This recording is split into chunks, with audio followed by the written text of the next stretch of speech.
शमशान घाट में दोपहर के 3 बज चुके थे। रोहन 35 साल का व्यक्ति जो कि अमेरिका में किसी बहुत बड़ी सॉफ्टवेयर कंपनी में वाइस प्रेसिडेंट था, सीधे ही फ्लाइट पकड़कर शमशान घाट पहुंच गया।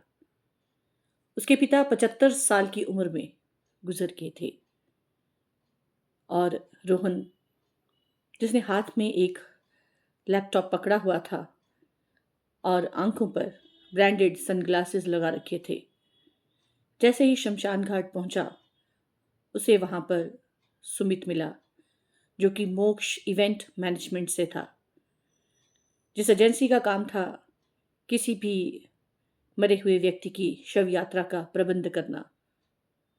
रोहन ने आते ही सुमित से पूछा, सब तैयारियां हो चुकी हैं? क्योंकि मुझे अभी शाम की फ्लाइट से वापस जाना है, कल मेरी बहुत ज़रूरी मीटिंग है। सुमित ने रोहन को देखा, कुछ सोचा और फिर हाँ में सिर हिला दिया, क्योंकि सभी तैयारियां कर ली गई थी।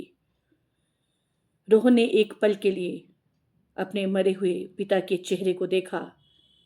एक दो आंसू उसकी आंखों से लुढ़के और उसके बाद उसने अपने पिता का अंतिम संस्कार किया।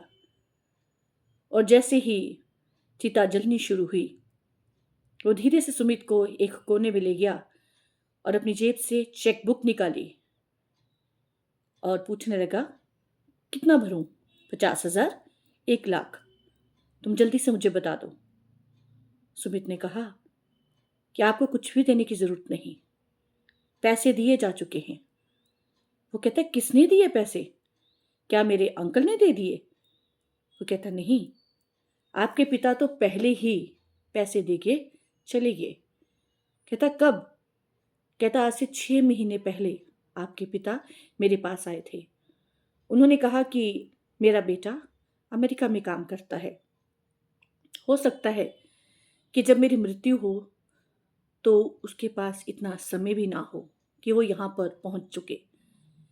इसलिए उन्होंने मुझे 50,000 रुपये पहले ही दे दिए थे और इसके साथ एक चिट्ठी भी दी है तुम्हारे नाम।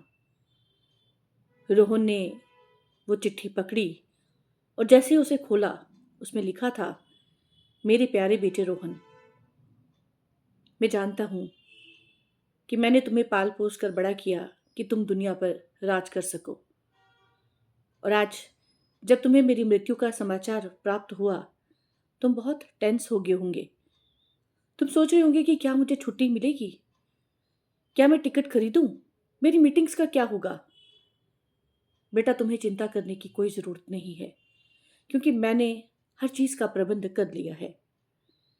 ये मोक्ष मैनेजमेंट एजेंसी जो है, ये सब कुछ कर देगी, मेरी शव यात्रा भी निकाल देगी और मेरा दाह संस्कार भी कर देगी। पर बेटा, जब मैं तुम्हें स्कूल छोड़ने के लिए जाता था तो मैंने कभी भी तुम्हारा हाथ नहीं छोड़ा। तो आज अगर तुम मेरे शव यात्रा में शामिल होते हो और मुझे मुखाग्नि देते हो, तो बेटा, मुझे अग्नि देते समय मेरी तुम्हारे से एक अनुरोध है कि तुम्हारे हाथ नहीं कांपने चाहिए। जाओ बेटा, वापस चले जाओ, तुम्हारी पत्नी भी तुम्हारा इंतजार कर रही होगी।